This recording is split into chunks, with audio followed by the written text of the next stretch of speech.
আসসালামু আলাইকুম এভরিওয়ান। 18 তারিখের রোজা, তো সে উপলক্ষে আমরা আমাদের রুমটা ক্লিন করতেছি। আমরা সারাদিন অফিস করে এসে আমরা এই যে 6জন রুমে থাকি, এক রুমে, তো আমরা সবাই মিলে রুমটা ক্লিন করতেছি। তো আপনারা যারা এখনো রমজান উপলক্ষে রুম ক্লিন করেন নাই, পরিষ্কার পরিচ্ছন্নতা হচ্ছে ইমানের অঙ্গ, তো আপনারা যারা এখনো পরিষ্কার করেন নাই তারা সবাই পরিষ্কারের কাজ শুরু করে দেন। আর আপনারা সবাই আমাদের জন্য দোয়া করবেন যাতে রমজান মাস, যেহেতু আমরা মুসলমান, উচিত সবসময় নামাজ পড়ার জন্য, কিন্তু আমরা তো সবসময় নামাজটা পড়তে পারি না। আমাদের উচিত মাসে আমাদের ভালো করে দেয় নামাজ পড়তে পারি।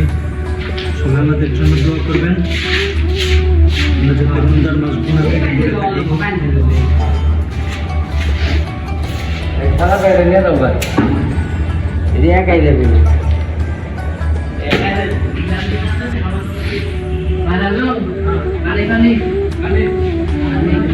তো আজকে ভিডিওটা এই পর্যন্তই। সবাই ভালো থাকবেন, সুস্থ থাকবেন। আল্লাহ হাফেজ। দেখা হবে নতুন কোনো ভিডিও।